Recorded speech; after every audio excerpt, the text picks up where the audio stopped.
And Adam, take it away, please. Thank you, Maura.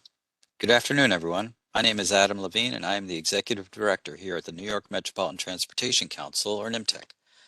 As the region's metropolitan planning organization, NYMTC provides a collaborative planning forum to address transportation-related issues and develop regional plans through our members' shared vision for the transportation network that connects New York City, Long Island, and the lower Hudson Valley.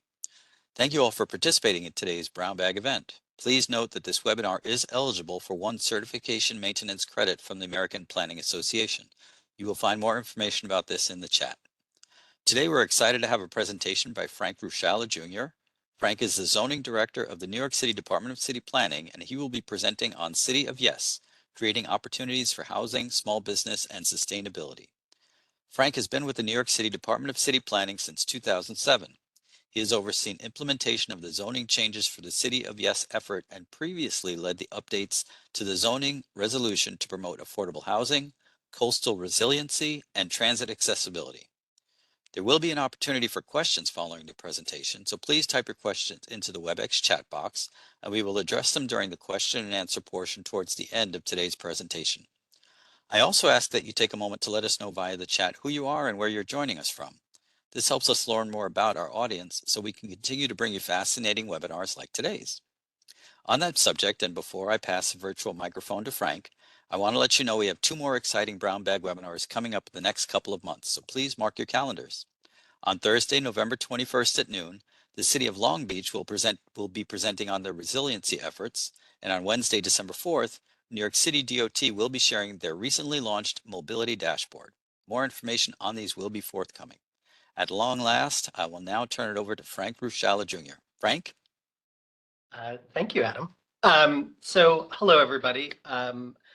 I am going to give a presentation on various aspects of what we have been calling our City of Yes series of changes to the New York City zoning resolution. I'll give an overview of the kind of core elements of it.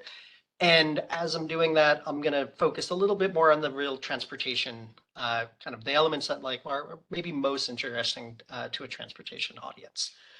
So give me a sec while I share. See if I can do this right. Okay. This works. Right. All right.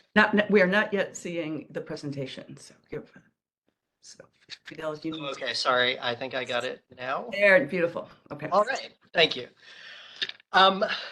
So a little bit of background, New York City zoning resolution, core elements have been in place really since the 1960s, thousands of pages, super complicated, really a frustrating document, but also at the core, one of our main tools for planning New York City. And over the last couple years, really seeing the city dealing with a number of crises, both from pandemic recovery, thinking about the city's long-term climate future, and also just acknowledging the kind of really the way the city's housing crisis has continued to become more and more extreme. The department and the city really tried to think about how can our zoning resolution begin to help to address those situations. It can't do everything, but it can do more than it was doing. And that led us to propose three very large citywide zoning text amendments over the last 2 or so years to try to address those issues and really focus each of them on each of those specific kind of core issues. First was carbon neutrality, really trying to think about all the ways that zoning was getting in the way of the city and the residents of the city meeting its climate goals. Economic opportunity, really trying to think about how zoning was impacting businesses' abilities to locate in the city and grow in the city. And then finally, housing opportunity, which was really trying to think about the ways that zoning regulated housing production in New York.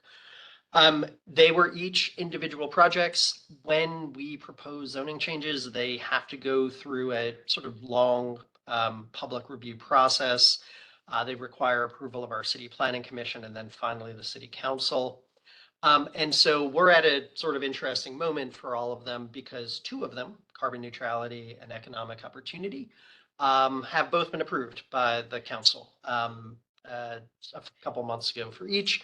Housing opportunity is still in public review. You may have seen in some news yesterday, maybe earlier in the day, that our housing opportunity project was approved by our city planning commission, and that sets it off onto the stage to move on to our city council over the next few months. So what I'm going to do is talk about each of them individually, give some overview presentation of them, and then answer questions at the end. So I'll start with carbon neutrality. And really, even though, at the end of the day, we all have to acknowledge that the problems of climate are far more than our little zoning resolution can address. But what we were finding over time in talking with practitioners, other city agencies, was that there were areas where zoning was actually getting in the way of people doing the kinds of work that are needed for the city to meet its overall climate goals. And those really broke down into four areas. One, the city's electric grid, how power is sort of generated in the city and stored in the city. Two, the building stock. There were rules that were making it harder for people to retrofit a building.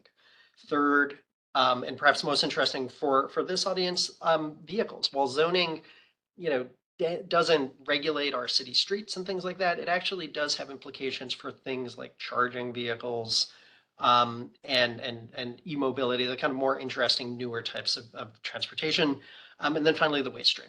And so looking at those kind of core elements, really scouring the zoning resolution to find ways that we could get the zoning essentially out of the way of those moves that others were trying to make.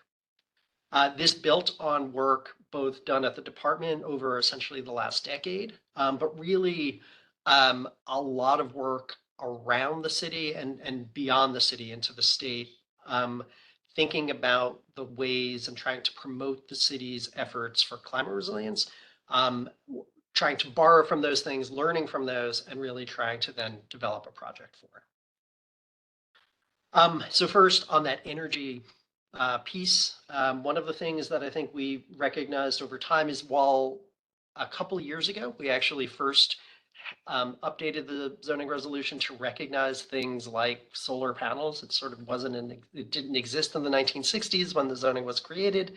And so zoning had no idea how to regulate them. But over time, as people have tried to put a solar panel on a roof or on the back of a garage, they were really bumping into issues. And so what we tried to do is make sure that zoning wasn't going to get in the way of any rooftop solar.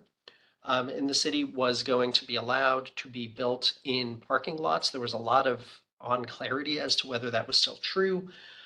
Trying to make sure if someone does solar, not just to support energy production in their building, but more in the city overall, or even in their neighborhood, to make sure that zoning, sort of the technical wording of zoning wasn't going to be an issue for them. And then if you think about generation of power as things like solar or wind power, one of the other things that was a real sort of learning experience for us was a recognition that we also have to store that power in the city. You can't sort of send it out somewhere beyond the city's borders. And things like battery storage at any real scale really was restricted. It really hadn't been thought about to any degree in our zoning, and really trying to make sure how to do this in a way that's safe, works with all our other city agencies who look at these things and regulate them. And then finally, onshore wind, which people do sometimes on their roofs, or maybe on sort of more rural parts of the city. Zoning tried to deal with, but wasn't really doing in a very, let's call it, comprehensive manner. Two, on a building stock perspective, there was a recognition that the efforts it takes to retrofit a building and lower its energy use really required a rethinking of how our zoning rules thought about buildings. This was issues where, zoning assumed that things like boilers and sort of would all be stored in things like basements, which was true for buildings for decades. But over time, as people need to renovate a building or put those facilities in the open air, all of our regulations about like what can be on a roof needed to be rethought. So there were issues that we really needed to work through there on a technical manner, but also just to make sure that people had the space on their roofs. The zoning wasn't becoming the thing that was precluding their ability to do that. If someone was trying to retrofit their building and change the facade, often zoning would start counting that usually thicker facade as floor area, rendering the ability to do those kinds of changes impossible. And so we really had to work on a sort of sentence by sentence basis to try to figure out how to make sure that this thing that the city and the state are really trying to and to some degree the federal government really trying to encourage, and then have the zoning resolution getting in the way. It was just something that those kinds of issues that we were really trying to work out and address. I'll focus more on the sort of aspects of this devoted to vehicles. At its core, as I said a little before, zoning doesn't regulate the public streets of the city, but it does regulate vehicles when they're on essentially private property, on zoning lots. And there were a couple areas where the world of technologies for charging vehicles, or even what kinds of vehicles people are talking about, shifted over time, and the zoning had not kept pace with the realities of essentially the world's building or vehicle stock. And so a couple of core areas here, and I'll have some other slides after this. Number one, just making sure that if someone was trying to do a commercial electrical vehicle charging facility, we allowed that in about half of the city's commercial areas. We wanted to make sure that there was nothing precluding them in all of the city's commercial areas. We allowed things like car sharing in parking facilities. We wanted to make sure that commercial charging could also be allowed in parking facilities, not just in public parking garages, but also even in sort of accessory residential parking facilities. We also wanted to make sure that people had the ability to do things like automated parking, because A, it takes up less space, and often was being found that they couldn't make the zoning work for it. And then finally, for me, most interesting, the zoning got very good and focused over time on automobiles, but really kind of fell off when you started thinking about things like public parking for things like bicycles. It often wasn't clear it was allowed, and even if it was allowed, it often would be not permitted in a lot of parts of like even our commercial neighborhoods. So trying to think about how to amend the zoning to address those things. I just sort of more background on like what we were aiming to do, or what the rest of the city was aiming to do, and trying to get the zoning to help facilitate that. What our role is, again, just, we really deal with uses and what buildings being constructed on property, not in the streets and on the right of way. But really trying to think about what are the ways that our rules interface with all of these different things that we are all trying to do. So a bit more background on this. Charging facilities, we allowed them. We actually made changes about 10 years ago that contemplated the idea that there would be like a gas station, but it would be electric, and trying to make sure that that could be allowed. We did it, but we really only allowed it in about half the city. Half the city's commercial areas. And in thinking about that, it didn't seem to make sense anymore. Why preclude this in one side of the street when you could do it in the other? And so we made clear that that was allowed. We also try to do that for parking facilities, making sure that anybody who has a parking facility could put an electric charger in it to serve their own needs, to serve the needs of the parking garage, but also that you had the ability to have commercial charging in those parking facilities, even if they were associated with like an apartment building. You had the ability to actually use those spaces for charging if you wanted to. And then the others, trying to make sure that public bike parking was acknowledged in the zoning, and not just acknowledged, but really fully permitted. So things like that, small, but we think in total, when you add all of these things up, we begin to get to places where the zoning resolution is no longer the impediment, but hopefully nudges the city and property owners and people over time to actually effectuate change and sort of overall be able to meet the city's climate goals. Last, just a couple of things on waste streams. This is an area where zoning often never talked about stuff, and to the degree that it was almost silent on.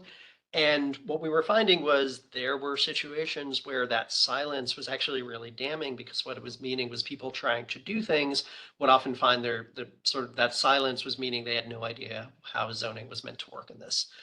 So a couple of areas like this, the zoning required paving of areas like parking facilities, often parking lots. People trying to do porous paving, which is good, smart things. There was actually a story recently about DOT looking, or at least DOTs looking at porous paving for streets. If you actually tried to do that in a parking lot in New York City, the zoning would actually sort of ban you from doing it. And that seemed pretty weird and not great. So we tried to make that clear. There we have our street tree rules, which require new developments to have street trees in front of it. City agencies were trying to do more than just street trees, things like rain gardens. Depending on where you were in the city, the fact that our zoning was written decades ago for this actually precluded you from doing those things. We wanted to make sure that those things that others are trying to do that help in that instance with the water waste stream, we weren't getting in the way. And then last, some interesting stuff, even organics recycling was at best treated as a dump in zoning and often precluded from nearly 90% of the city. It wasn't clear if someone in their backyard just trying to like have a little, a little worm bin or something, if that was allowed at all. In some instances seemed it was banned. So really trying to think about those things and again, get the zoning essentially up to date, up to the 2020s and not stuck in the 1960s. So that was carbon neutrality. I would say of the three, it was definitely the most popularly received. I think everyone sort of even like people who tend to sort of not like much change in the city kind of acknowledge that like there were areas where zoning just seemed to be out of date and we should update that. We should address those situations. That was a better outcome for all New Yorkers rather than having decades-old rules. Economic opportunity then came shortly after that, and really tried to look at the ways that zoning impacted businesses, and really that's a very broad mandate. But it's also surprisingly an area of zoning that is some of the oldest rules we had. It was surprising. Some of these we could trace the histories of these things, and some of them even dated into the 40s. I'll show some examples of that, and it really told us that the economy that the zoning resolution assumed, and the economy of New York City in 2023, 2024 were so different, and that we really had to take this opportunity if we're trying to get the city to be able to recover economically post the pandemic, that we really needed to think about these rules. So in this instance, it's worth just saying, zoning thinks a lot about where uses can locate. It's one of its core elements, at least in New York City.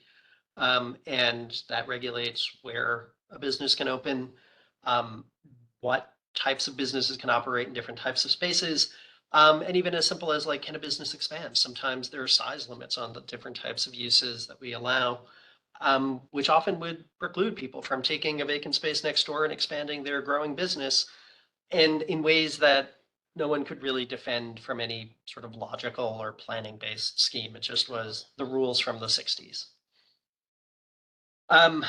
So this just looks at a couple of the different areas. I'll get to them in more detail as we go through this. Our core goal was broken up into 4 things, but really was trying to like scour the zoning resolution again to look at those areas where zoning's essentially use rules that like talking about where businesses could locate were getting in the way. And first, that was trying to think about Are there rules that just no longer make sense? I'll give it a couple examples as we go through this, that were really just hard to defend. They just existed, but really no one thought made sense 60 years after they'd been written. Second, there were a lot of business types that just zoning didn't acknowledge. The one that we often love to use because it was perhaps the most ridiculous. We had a zoning resolution that acknowledged telegraph offices, but we had no mention of cell phone stores. And if you look in the city, there are no telegraph offices left, but there are lots of cell phone stores, and businesses just trying to think about where they can locate couldn't find themselves in our zoning. And that either meant it became more costly to hire attorneys or architects, or it meant they tried to just operate sometimes illegally. It just really was a situation bad for business.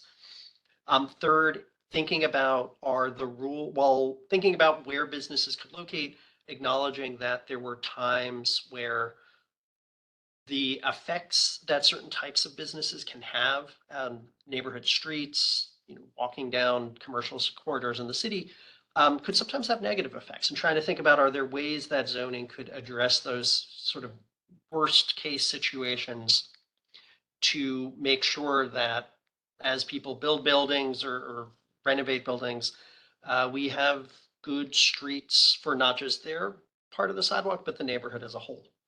And then finally, the tools that we have for businesses that are in situations where they can't just open sort of by filing plans at the Department of Buildings, but need to either change the zoning or get special approvals from our city planning commission or city council, that we had coherent paths for them. Over time, there just was this jumbled mess of rules that were really hard for people to figure out. And that included us who sit here and stare at these rules for decades plus at a time.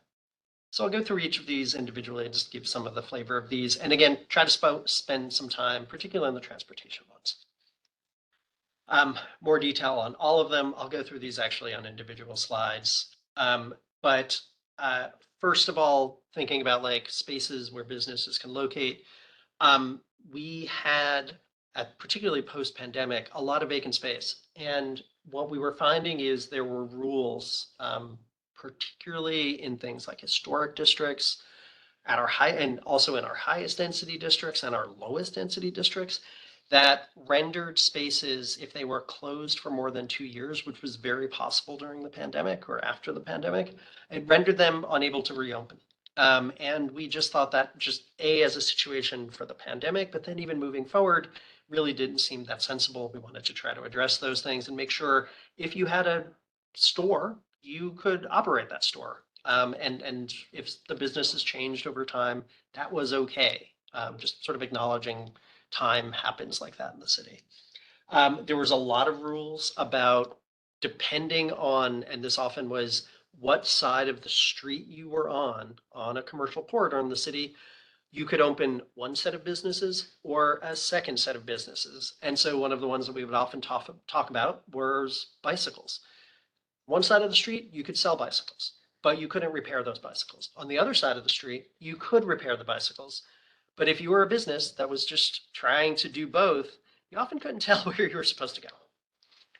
And that was really crazy and maybe made sense to someone in the 1950s and 1960s. But I think we just sort of acknowledged that for most of the business types in the city, these very sort of particular distinctions no longer made sense 60 years on. Considering an example like that, they do the same thing in both. It's very rare to see just a pure sales facility. You often see repairs and vice versa. Another thing that was actually a big move was we also wanted to try in commercial areas to not just talk about things like retail and services and maybe entertainment facilities, but were there the opportunities for things like small scale manufacturing? That could be breweries, it could be 3D printing. And the zoning just sort of broke down, right? Because at its core, decades ago, the idea was manufacturing was bad and should be far away from residents. And that included in commercial areas. And I think over time, as regulations have gotten better, we're not dealing with really smokestack industries in New York City.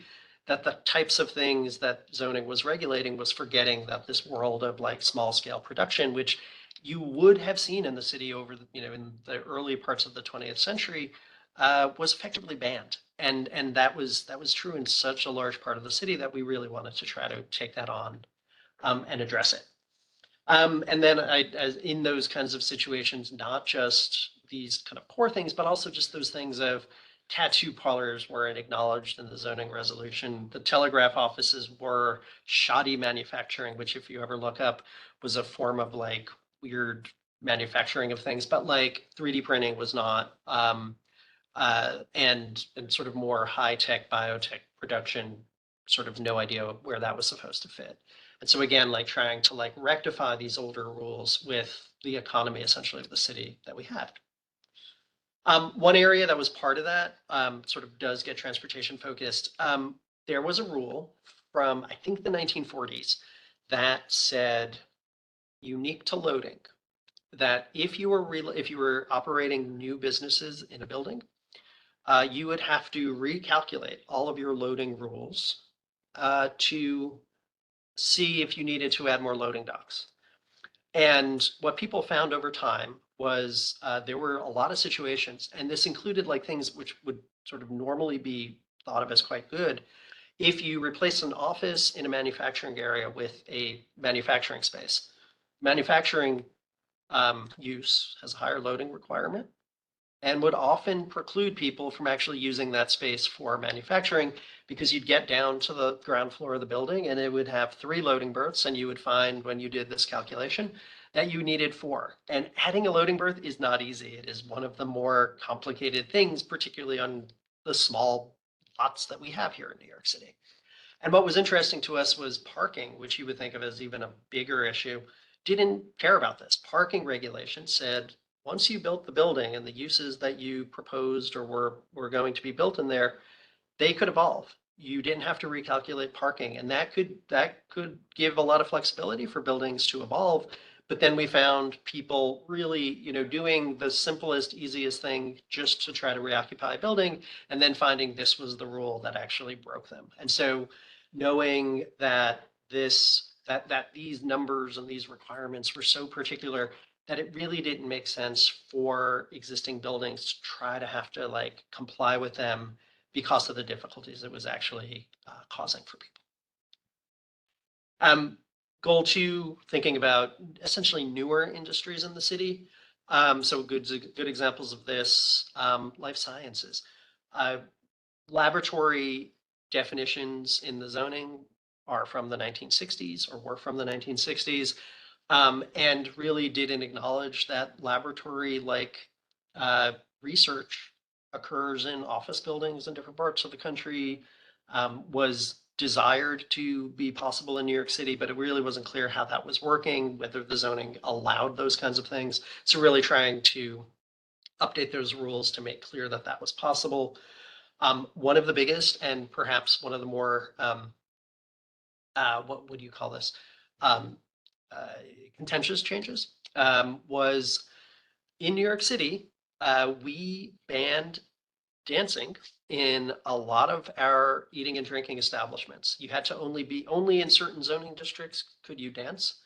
And that really came from a long history of classism, racism, and you look at it decades on, and it really didn't make sense from a land use perspective. And we wanted to get rid of that. We wanted to allow people to dance, but also just get the zoning resolution out of debates about what kinds of entertainment were occurring in a restaurant or a bar. But just make sure that, the land use characteristics, the number of people in an establishment, those be the kinds of core things. I liked the music. Was actually allowed. A couple other. Sorry? Apologies, we need to mute, just We keep. muted that participant. Thank you. Apologies. That's okay. Third, interestingly, one of the areas where the world of like the uses in the city has evolved to a really surprising degree are things like services and entertainment. And so if you look at the zoning that we had, it acknowledged pool halls, um, model car hobby centers, and table tennis facilities. That was sort of the extent of entertainment that New York City zoning recognized, because essentially that seemed to be the kinds of things that existed back in the 60s. And we live in a world where now you have, you know, indoor miniature golf, you have laser tag. I have a small daughter. You have like children's play centers, and no one had any idea where those were permitted, if they were permitted, and how. And so again, just taking another area of growing, a growing part of the city's economy, and really trying to like give clarity to these things and make sure that people had the ability to know, A, that they were permitted, but B, how. You know, some areas have different rules than others, but at least it was clear that there were paths for these uses. And then another one, just sort of funny, we allow agriculture in New York City. We've done it since the 60s. There was a realization that indoor agriculture sometimes was restricted. And one of the areas that like in a growing dense city like New York, indoor agriculture is kind of the more likely scenario. And we were finding that people doing that were bumping into zoning. Even though there's a million other regulations that they have to deal with, zoning seemed weird because if you did it outdoors, you were fine, but the moment you enclosed it, you were out of luck. So we tried to address that too. On the streetscapes aspects, some of these more interesting, maybe on a transportation side, so want to think about it. One was thinking about the kinds of rules. Zoning has a lot of rules thinking about how a building interfaces with the sidewalk. But to a surprising degree, they were very spotty. You would have very detailed rules in some parts of the city, but across the street, there'd be nothing. You would see some of the most stringent rules on arterials in Staten Island, but a very highly walkable block of Brooklyn or Queens had nothing. And there were situations where people were building a building just following the rules and were then, you know, putting up a blank wall, you know, along a big retail corridor, or just sort of like turning the building away from the street. And we wanted to take those things head on in a way that was more comprehensive, that tried to acknowledge the different types of places that we have in the city and think about the most stringent rules being in those places that are most walkable, highest density, closest to transit, and sort of and loosening them up the further you went toward the arterials and the kind of highway-based retail that we have in different parts of the city. We also, in doing that, removed the allowance for drive-throughs as of right. You have to do a drive-through now in New York City, you have to go to our Board of Standards.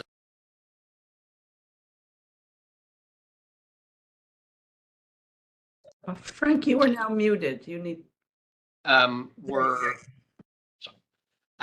Were allowed to be built on walkable city streets, commercial corridors that I think in a way we were finding was maybe made sense sort of to some idea of the city, but really seemed hard to defend in the 2020s. There were a couple other areas, some business types we actually were more restrictive of in some locations. One of the core things was auto repair. Zoning in 1960 was very permissive of forms of auto repair on commercial corridors. But it was really, what we were finding is that when people would have those uses, there would really, a lot of cars would be out on the sidewalk, cars kind of coming off, you know, up and down to get into facilities for servicing, that they were often considered like real impediments to the rest of the street as a commercial street operating. And so we actually put in rules in effect that tried to limit their locations to more auto-oriented parts of the city. And then third, try to think about some of the uses that are beginning to happen in New York City around things like micro distribution, that are desired to a lot of degrees from a transportation perspective, but was really not clear how that worked in New York City. It was a real struggle to understand how zoning thought about those things. I'll jump to that just in a sec. So, we allow warehouses in our manufacturing districts without essentially without much restriction at all. But when people were trying to build small scale distribution centers in commercial streets, the zoning sort of broke down. It had no idea what to do with this use.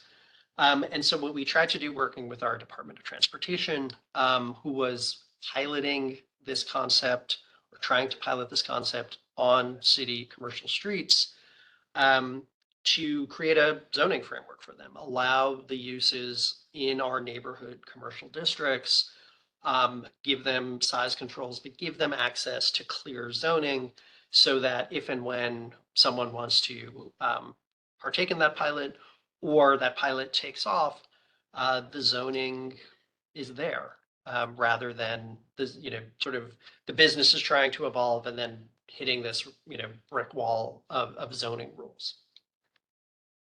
And then last couple things, just we're looking at the kinds of things when people were wanting to do something that was not allowed by the current zoning, right? The way that we work in New York City, which is somewhat unique to other parts of the region and other parts of the country, is if the zoning allows it, what we call as of right, you can walk to the Department of Buildings and file plans to build that or to locate that use. That includes single family homes in Staten Island. It includes skyscrapers in Midtown. But there are times where those zoning rules, those 3,000 pages of regulations, you need to do something else or you want to do something else. And those rules, there's a whole framework for how do you essentially change the zoning. And we wanted to give some clearer paths for people who were trying to do things that we thought often made sense or were existing in the city, but our zoning was precluding from happening. So a good example of this, small commercial spaces on our large residential campuses. These could be things like public housing, but they could also just be larger campus, private campuses too. If they're zoned for only residential use, and if you try to build what could be a desired commercial space for tenants or even just surrounding areas, the zoning didn't allow it, had no path for it, didn't even acknowledge the possibility. And that was really constraining to people who were trying to maybe reuse a sort of basement space or an underused sort of part of their campus for commercial uses that they thought would actually be more supportive of their residents. So we tried to make clear paths for people to do those things. Similarly, some of the rules for how do you build a building, how size and shape they can be, really reflects sort of a thinking about buildings that are just not really the kinds of the buildings we have in our commercial and manufacturing districts, which is multi-story and loft-like. Surprisingly, that is very hard to build in those areas. And just trying to make sure that there were paths for those kinds of things, both on a broad neighborhood scale, but also in an individual property owner trying to do that on their own land. So try to create paths for that too. So that is economic opportunity. Definitely affected at its time was the largest text amendment that had ever been undertaken since the 1960s to update the zoning resolution. And that passed just a couple months ago. Really, I think our hope is makes it clearer for businesses where and how they can locate. And just gives the zoning the kind of spring cleaning it sometimes felt like it's needed for decades, but really to take that opportunity to do it. I'll do this one quick, just to make sure we get to it. Was housing opportunity. So this is, as unlike the other two, is still in public review. This is not yet law, and the specifics of what may become law we'll only know at the end of the process. That's our legislative process that we deal with. But what it was really and is trying to do was think about how zoning affects housing production in the city and does that across the city in all of its varied neighborhoods and all of its different scales, to try to think about, are there ways that we could get the zoning to allow, a little bit more housing everywhere rather than concentrating all housing development in one neighborhood or two neighborhoods. And I'll show a map in a second that shows that, like, to some degree, that is the way development has been happening in the city for a decade or two, and really puts the issues and efforts of development, the sort of issues of development, really forces them on some neighborhoods and leaves others with declining housing stocks or sort of near stasis. This is coming at a place where the rent burden of city residents, the vacancy rate are extreme, even for New York City, which has always had, always has housing crisis issues, but has gotten to a point where, like, it is extreme even to the people who've been thinking about this stuff for decades.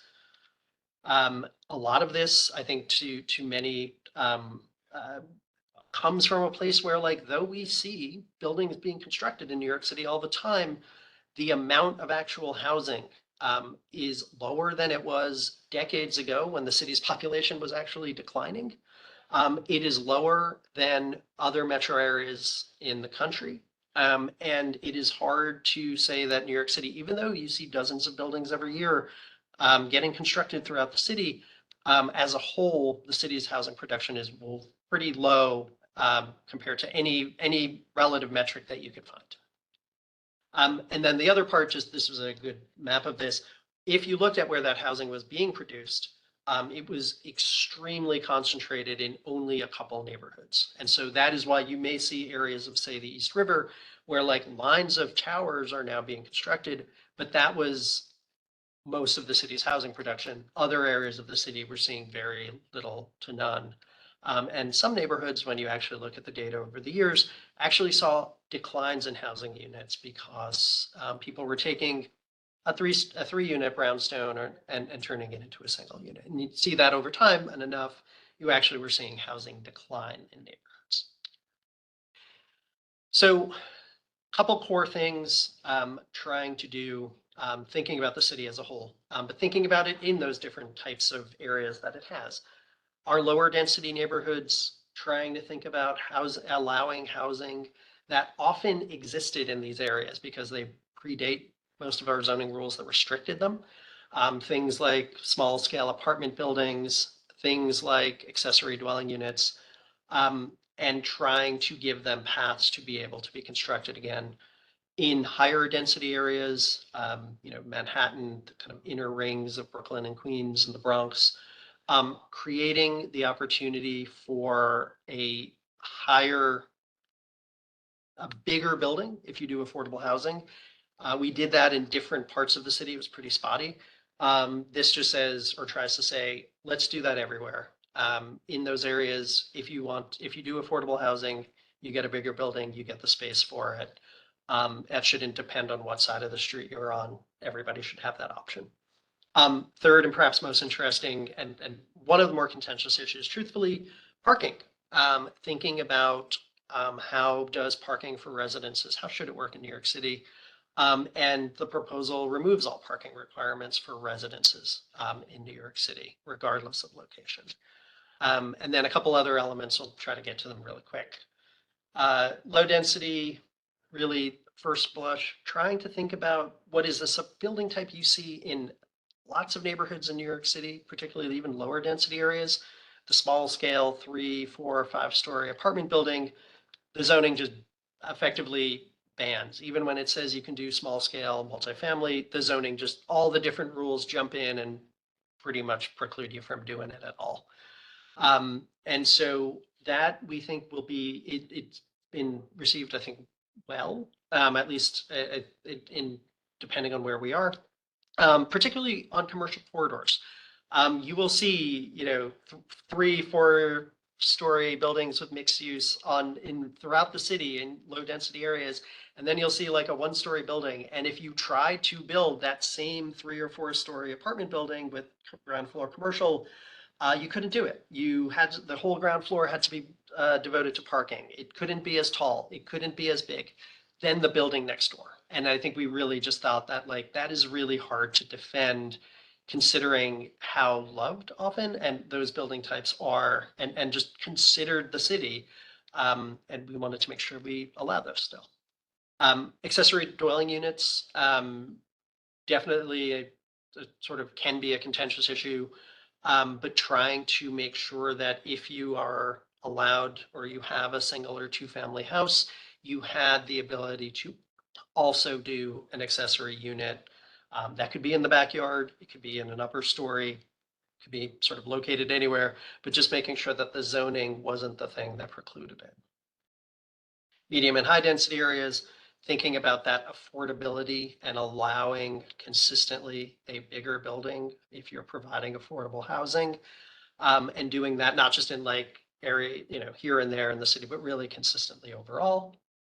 Citywide, again, that parking, and really this comes from a place of acknowledging that there are places where someone building a building is going to provide parking. It makes sense for them depending on where it's located in the city. But should the zoning be the thing that tells you the exact number, and tells you that you have to no matter what? And I think that comes from a place of like the costs of parking, the amount of space it takes up, and thinking like there are going to be situations people do it still, and they should be allowed, and we will allow them. But then should we be exactly forcing and being so specific about what number the zoning thinks is right? So trying to remove that as a requirement in the zoning. Couple other smaller pieces, one that but often gets pretty interest, conversions. We have a lot of buildings, even like older office buildings that post-pandemic may not be rentable any longer. But also beyond that, older school buildings, hospital buildings that really are hard to renovate because of the zoning, trying to update our rules to make clearer paths for people to actually do those things. So that again, like while there may be cost and other code requirements, the zoning shouldn't be the thing that's stopping that. Shared housing, smaller units. This is a thing that over time, I think more and more people have realized if you were trying to do building of, some people have called it micro units or shared housing, the zoning stopped you. And I think what we were finding is it's interesting because over time, the sizes of units that are getting constructed in the city are increasing. But if you wanted to like buck that trend and actually do smaller and try to maybe balance out what's happening around you, you can't do that. The zoning stopped you. And really recognizing there's a lot of other laws in the building code, state law and multiple dwelling law that actually were the things that really thought about issues of safety and other means that like the zoning shouldn't be the thing that was stopping what is allowed through lots of other codes. And then last, small but sometimes interesting, transfers of development rights from landmarks. One of the areas that people have seen is a way that could unlock housing production, say in the city, or that floor area that's tied up on landmark lots where you can't build anything because the landmark's there. We allow that. It's a pretty long process, but it's pretty hard to do. We wanted to allow that over broader areas, and what that would allow possibly in some situations is, maybe that floor area which was tied up on that landmark building could be moved somewhere close by, and then constructed, which would in total allow more housing than if the situation was just sort of locked up on the landmark. So a lot of stuff. Acknowledge. I put this presentation together from a lot of materials that are already on our website. So and I can share this if that's okay with everyone. But really wanting to just give an overview of this. It's been a hectic, fun, crazy 2-3+ years. It's going to be a hectic, crazy, fun next couple months. But we're really excited about all of these changes that we've done and are still working on. So. Thank you, Frank. That was amazing. Cool.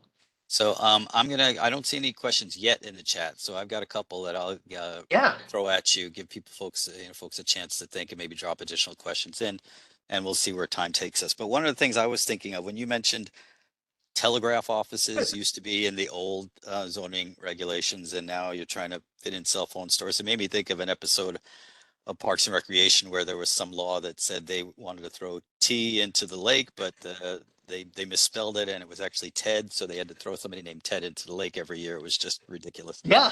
Um, but the reason I brought that up though Yeah. is not about Parks and Recreation, but it's about is the goal to make the zoning regulations more generic so that they can be more, future flexible? Like we're just going to talk about communications Yeah. facilities, offices, or is it more like we want to make sure that everybody is going to see their type of business represented in the zoning regulations? So you actually have to get very specific. We struggled with that's a great question. We struggled with that and we really scoured other zoning codes to think about, not just in the region, but like really beyond, to try to think about how to deal with that. Because one of the things I think that we acknowledged was there were things that we wanted to change. There were rules that we were going to take on, like that dancing is a good example for bars and restaurants. But there were a lot of other rules that had been built up over time. You could only do certain size retail in like our neighborhood commercial streets and other areas. You could do bigger retail. We weren't trying to take those things on. And what we were finding was if we're keeping certain things, we need a system that works for maintaining those rules. We weren't throwing everything out. And what we happened upon was what we thought of as a good compromise to that was for retail and service, which is often the area that's like most evolves. And using as a starting point for people who know this, the North American Industrial Classification System, which breaks down all of the retail and service uses in North America into different types. And what we found was we could make clear to people all of the different business types that exist in North America and translate all of those particular zoning rules we were preserving into those uses. And so, what it did is it allows people the ability to have other resources, right? You, as a business owner, will often know your NAICS code because that's how your businesses or your taxes are determined and things like that. And so having that be something that connects to the zoning made it easier rather than people having to decide, well, I don't know if that's the thing they meant for me. So our hope is that we've tried to find a balance. One of the areas where like even in contentious land use debates in New York City, that was something people were like, that is a breath of fresh air that allows the zoning to evolve a bit more than it really did when it was first drafted in the 60s. Very cool. All right, thank you. Just a note to folks who may have questions, please drop them in the chat. I'll throw another one out there for you. Yeah. So one of the things I made some notes on was you mentioned, for instance, when you were doing work with organics, for the carbon neutrality area, and that definitely seemed like an area where Department of Sanitation would have to get involved. Yeah. And then you mentioned micro distribution, which we know Department of Transportation is involved with. So Yeah. how has it been coordinating with, so many different city agencies? I mean, Department of City Planning really touches on all facets of life. So you must have to work with so many different agencies to move this forward. That's right. I mean, I think we try to when we're getting into carbon was a great example of this because it's, we're, no offense to ourselves, a bunch of architects and planners. We do not have the expertise of engineers or even just experts in like solar panels, right? Like, and so it was really often when we're making these changes, what we're having to do is really talk to people who know a lot more about this stuff than we do. And that includes definitely at city agencies like DOT, like sanitation.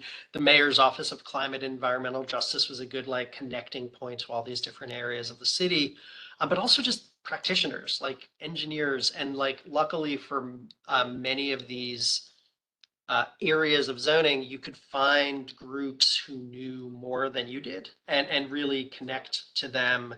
And it's an interesting thing because you're like trying to make their lives easier. And they often are the people who are really struggling with wording of zoning written 40 years ago that they can be part of that process and you can learn a lot more than, just us trying to figure it out ourselves.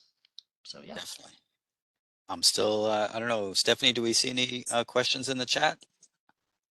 No, we don't, not at this time. But thank you Okay. for your questions. They're great. Yeah, I'm going to keep going then. All right. I don't mind monopolizing the time. Great to have this time with Frank. So, one of the things I thought about when you were talking about the accessory dwelling units is how it's kind of a double bonus. Because, you know, you can unite families a lot of times where, you know, maybe you have an elder parent or something, or kids that want to stay near their, you know, their family, but they can't, they have to go further afield. They can actually stay close by. And at the same time, it can free up housing in other areas because, you know, you're bringing folks back to that neighborhood. Just an observation, not really a question, but I do have a question. Yeah. The question is, I'm sorry, I do see there was one in the chat, so hopefully this will be quick. What are the next steps for the housing component? Because the City Planning Commission, as we saw, did approve it yesterday. And where does it go in terms of City Council, irrespective of, you know, whatever else may be going on in the world? I know nothing about what's going on because I'm getting ready for this. I'll say it this way. So we have a defined public process for land use changes in New York City. And so it actually makes it very clear. What happens after commission approval is it then goes to our city council, and they have a set amount of time to take up the item, B, hold a public hearing, and then sort of essentially C, vote on it. I think the idea is sort of ballparking this always because regardless of the complication level of the project, they have a set amount of time they can take, but they can take more, or they can take less of it if they wanted to. But generally by the end of the year, I think the sense is that we would know what these changes amount to. You know, they may change things, they may approve some parts of it, reject others. They may tweak all sorts of things. But the moment, essentially, when they approve it, the rules become the law. We then, our team here at City Planning and the Zoning Division feverishly then updates the online zoning resolution so that at that moment, really, from that on, the law is changed. So yeah, it's going to be an interesting couple months. It is. But really, by the end of the year, we'll have a better sense. Great, thanks. I see questions are rolling in, so I'm gonna leave this to Stephanie. They are rolling in. Adam, you started a flood. This is great. So there was a comment on, can you comment on what the council removed when approving the first two COY packages? Oh, what is that?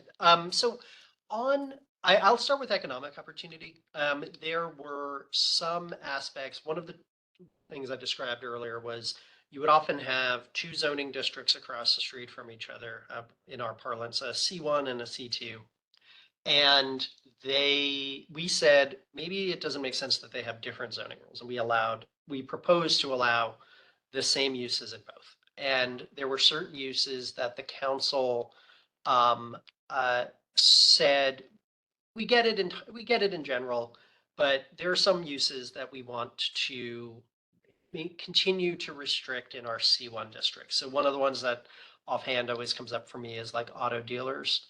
Auto dealerships were allowed in essentially every zoning district but C1.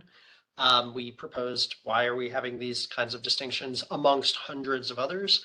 But that was a good example of a use where they said, actually, we like that distinction. We think that like maybe makes the street a little bit more walkable in a C1 than maybe in a C2. Some other things dealing with, and I didn't get to it just, you know, for time, but things around home occupation rules. Zoning regulates those things to some degree, and we were proposing changes to ease them up and give people some more opportunities. And they tweaked those. They tried to limit, like say, for example, the number of employees that were allowed in a home occupation. So in general, that's a couple examples, but like, I think in general, one of the positive things was people got the point that like the zoning as a whole did need to be updated. But there were certain, you know, quality of life, practical matters that council members and the council overall thought maybe we shouldn't go that far. Let's rein that in. On carbon, it was, I think because carbon just sort of was really taken very positively, because I think most people acknowledge the kinds of climate issues and sort of saw these things as, why does the zoning even get in the way of that? There were a lot fewer changes. It was an easier project and is more typical of the kinds of work that we've been, had done over time, trying to get the zoning updated. but I would say economic opportunity had some, and I will assume housing would too. Thank you. And yes, we will be sharing a recording of this presentation that will have the slides. There were some questions about that. How do you plan to bridge the gap between innovative clean energy technology development and zoning? Is there collaboration with organizations like New Lab regarding what pilots, sorry, it just jumped up. What pilots are ready for on the ground use and realistic scaling? You know, one of the things, the longer I've been in this job, and I've now been doing it sort of essentially for like 10 or so years, I think I've recognized there are certain types of things, certain issues that like we're never getting it perfectly right, you know, in a moment in time, right? This is carbon was a great example. We did a text amendment in 2012, thinking about all of the ways that the city could be more sustainable. We're trying to think about all the ways the city could be more sustainable. We put a lot of rules in place, and then a couple of years pass, and then many of these rules are considered outdated or confusing. They don't make sense for people who are actually trying to do this work. They forgot whole areas that no one even knew was a kind of work stream that was needed to like decarbonize the city.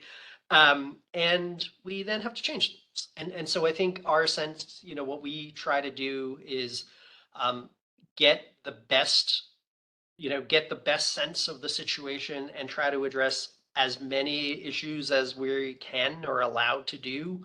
But I think we all acknowledge like the zoning, you know, evolves, and I imagine future versions of myself will be doing text amendments to try to continue the work of like the carbon text or others, because we're going to realize things, or we're going to learn things, or people are going to point out new ideas that no one thought of in 2022 and 2023, and that's okay. I don't see that as a that in some ways that's the positive thing about the zoning resolution, is that it is available to change.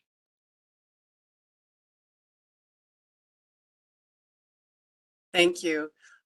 There's another question. This is amazing. Thank you for the presentation. Why do you think it has taken this long for New York City zoning code to get updates? Also, lower housing production might related with land becoming less available over time. What are some of the challenges of producing housing based on existing housing, ADUs, conversions, infills versus new construction? If you need me to break that down, please, I can make it into 2 questions. I would say, let me start on the housing part just I think for a second. I think what we were finding is it sort of, there was unfortunately no exact, you know, one silver bullet that was like the zoning issue. It really was depending on where you were, depending on your zoning district, and depending on the kinds of housing you were trying to build, you were bumping into something. And so I think, you know, a good example is like on the accessory dwelling units. It could be, for example, you're in a district that allows single or 2 family. We often don't have many single family districts in New York City. We have 2 family districts. And you may have a 2-family house. If you wanted to build that 3rd accessory unit, the zoning didn't allow it as a use. You often didn't have even enough floor area to account for the building you had because it predated the zoning rules. So if you wanted to add an extension or something in the garage, in the backyard, you didn't have the floor area for it. If you were able to solve those problems, you probably couldn't fit the required amount of parking for that unit. So it really was, unfortunately, it's sort of a buildup of, I hate using this term, but it's like death by 1,000 cuts. Like we were often finding it was not just one thing, it was 10 things that were precluding people from doing things that may exist like across the street, but the zoning just doesn't allow you to do it. So that I think it's unfortunate that it is a lot of different things. And I think the question raised the point of like, well, you know, housing production is maybe lower because the amount of available land. We don't have southern Staten Island or sort of parts of Eastern Queens rural anymore. And that's true. That is acknowledged. But I think even if you were to take areas that have a single story commercial taxpayer, if you were to try to build the building literally across the street and just match that, you couldn't do it. And that I think was those things where like the idea is, you know, that's not going to like no single building is going to solve the housing crisis, but like it maybe helps ease because in that neighborhood, having 8 more units that are possible to rent maybe does free something up, or maybe it does make it allow someone to like move back to their neighborhood where today they cannot. And so I think it is trying to like think about what each may be all a small scale thing, but like in total can add up to a lot. Forgive me, the first part of this question, I forgot now that I've said all that. Sure. It was, why do you think it's taken this long for New York City zoning code to get updates? I will say this, like as someone who has been involved in this for a while, we have done it's not like zoning has like been encased in amber since the 60s. I think what it's been is that like we are taking on sort of the carbon is a good example. We did a zone green text amendment about a decade ago. We realized we needed to do more. We did a coastal flood resiliency text amendment right after Hurricane Sandy. 10 years later, we realized we needed to do more. For those projects, that is continuous. We supported the MTA through requirements for easements, transit bonuses, things like that, a couple of years ago too. We're always trying to update the zoning. It's why it is 3,000 plus pages. I think when you get to these bigger questions of housing in the city overall or businesses overall, I think to some degree we've gotten to the point where the situation post-pandemic was to such an extreme amount, to such concern that it gave us the ability to take those things on, right? Citywide zoning text amendments are a predecessor of mine, talked about them as like political campaigns. And to some degree they really are. And so, can you expend the time and effort to take these things on? And I think often other things would take precedence. And I think our hope is that and I think this has been true during the public process. People have acknowledged, like, yeah, this is an opportunity to finally address these things. They really have been problems for decades. Let's try this because the situation that we currently have is really just untenable. Thank you so much. And then the final question we have so far, there's a bunch of thank yous and the presentation is wonderful. The presentation was very broad and far-reaching. Thank you. Affordability is of crucial concern to households and small businesses. How is affordability factored into decisions about how, where, and to what degree to change zoning regulations? I think one of the things I would say, I think we think about it a lot. One of the agencies that like our sister agency, and particularly the housing project, has been HPD, and really thinking about what can zoning do, right? Like zoning is a part of this. There's funding, there's tax implications, there's sorts of other things. But what we were finding is, one example I highlighted was, we had programs in some parts of the city that said, well, if you build affordable housing, you get a bigger building, you get the space for it. We are trying to support affordable housing through zoning and that means. And then what we were finding is like, because it took so long to do neighborhood by neighborhood by neighborhood, we had entire geographies in the city that had essentially no real path to affordability, or gave affordability no leg up compared to market rate housing in wide stretches of the city.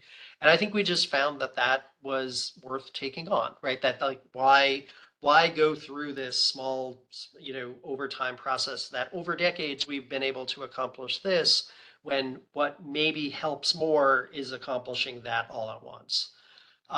And so I think that has been one of the drivers, particularly in the housing text, of thinking about like doing this in a broader way may actually help loosen up some of the housing production, which instead gets focused in some very limited parts of the city who are sort of feel overburdened by seeing so much development. And then you go 10, 20, 30 blocks away and a new building hasn't been constructed for 30 years. That may be generous sometimes. And I think that is sort of the ethos that's behind it, but it definitely, like in total, all of these things we hope are factoring in and making housing more affordable to the best degree that zoning can accomplish. Thank you so much. And I believe that is all the chat questions we have this time. And there's lots of thank yous. Cool. Thank you so much. This is really great. It's nice to like, as we're now getting to like the end point for all of them, it's interesting talking about them all in total again. Usually we're talking about each and every one individually to communities and elected officials. So it's nice to think about them all in total. So thank you for allowing me to do this. Thank you, Frank. I'm going to give a little shout out there too. I think the name I see in the corner is Alfred Twu. You're who created this last really terrific image. I really got a kick out of this image. So I was going to ask who created it, and I saw the image credit in the corner. So it looks great. So thank you again for all of the time. I mean, I think we could probably go on for another hour with questions, but we wanted to keep this at as close to an hour as we could. So yeah, folks are asking for slides and for the PowerPoint or the video. That's all going to be put on our YouTube page and our website. And so that all that information will be coming soon. Thank you again to Frank for this fantastic presentation, and the Q&A at the end has been really great. And thanks to the NYMTC team, and we look forward to seeing everybody back on November 21st for our next Brown Bag event. Thank Have you. a great afternoon, everybody. Thank you. Bye.